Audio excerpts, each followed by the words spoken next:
Hello प्यारे बच्चों, क्या हाल चाल। उम्मीद करता हूँ कि आप सब बढ़िया होंगे और मन लगा के पढ़ाई करते होंगे। तो आइए इस वीडियो में हम प्रेजेंट कंटीन्यूअस टेंस पढ़ेंगे। पिछली कक्षाओं में हमने प्रेजेंट सिंपल का निगेटिव टेंस और सिंपल टेंस जान लिया था कि प्रेजेंट इंडेफिनिट का सिंपल टेंस किसे कहते हैं और उसका निगेटिव टेंस किसे कहते हैं। उम्मीद करता हूँ कि वो सब वीडियो आप सबको पसंद आया होगा। उसी तरह आज इस वीडियो में हम लोग पढ़ेंगे कि प्रेजेंट कंटिन्यूअस टेंस किसे कहते हैं, जिसे आप हिंदी में भूतकाल टेंस भी कहते हैं। तो सबसे पहले पूछा जाएगा कि कंटिन्यूअस टेंस किसे कहते हैं। तो पहचान में हमको क्या लिखना है और कैसे क्या करना है और वाक्य को कैसे बनाना है। आइए सबसे पहले जान लेते हैं कि प्रेजेंट कंटिन्यूअस टेंस किसे कहते हैं। तो आइए देखिए हमारे बोर्ड पे क्या दिया है। जब वाक्य के अंत में रहा रही रहे, क्या बोल रहा है, वाक्य के अंत में रहा रही रहे के बाद है हूँ वो इत्यादि शब्द आए, उसे प्रेजेंट कंटिन्यूअस टेंस कहते हैं। देखिए हमारा वाक्य क्या दिया है, राधा आम खा रही है। अब वाक्य के अंत में क्या आया है, ही और है, यानी हमारा क्या आ गया है, रही आ गया है और है आ गया है।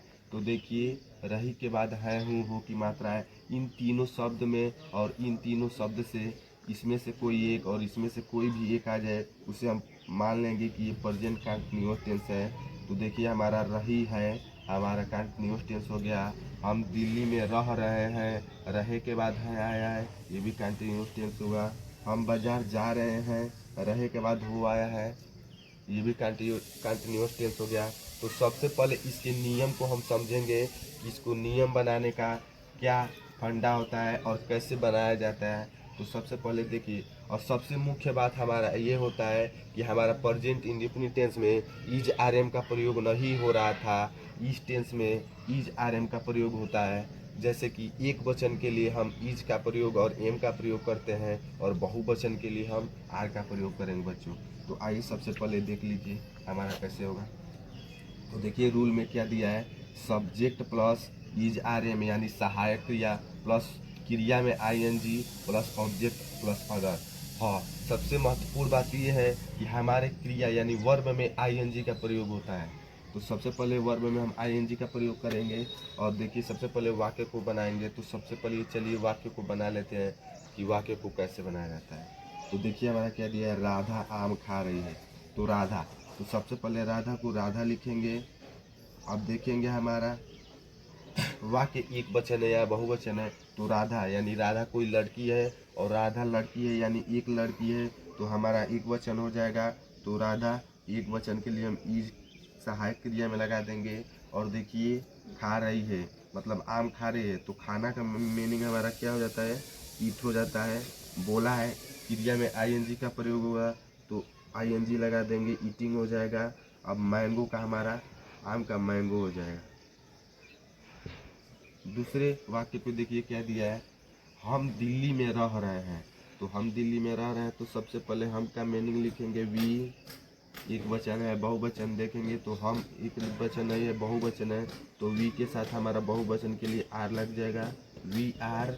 और कहाँ रह रहे हैं, तो दिल्ली में रह रहे हैं, तो रहना कहाँ लिव हो जाता है। अब क्रिया में आई एन जी बोला है, तो यहाँ पे ई हटाकर आई एन जी लगा देंगे, लिविंग हो जाएगा। और मे का इन हो जाएगा, लिविंग इन। और दिल्ली का आपको देना ही लिख देना है। अब तीसरा वाक्य देखिए, तीसरा वाक्य क्या दिया है, तुम बाजार जा रहे हो। तो तुम हमारा, तुम का यू हो जाएगा, एक वचन है या बहुवचन, तो तुम हमारा बहुवचन है, तो इसके लिए हम क्या करेंगे, आर का प्रयोग करेंगे। तो यू आर। और जाना का गोइंग। अब कहीं जाने की बात होती है तो क्या होता है, गो के साथ टू का प्रयोग होता है, तो गोइंग टू।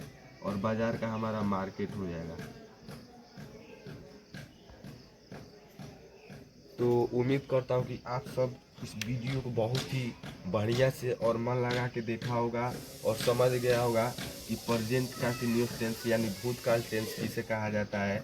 इसमें एक वचन के लिए इज आर एम का प्रयोग होता है, जैसे एक वचन के लिए इज लगेगा और बहुवचन के लिए आर का प्रयोग होता है, तथा क्रिया में आई एन जी का प्रयोग होता है। इसे ही हम प्रेजेंट कंटिन्यूअस टेंस कहते हैं। उम्मीद करता हूँ कि इस वीडियो को, यह वीडियो आपके लिए बहुत ही यूजफुल हुआ होगा और आपके काम के लिए हुआ होगा। तो उम्मीद करता हूँ कि आप इस वीडियो को बहुत ही बढ़िया से समझ गए होंगे।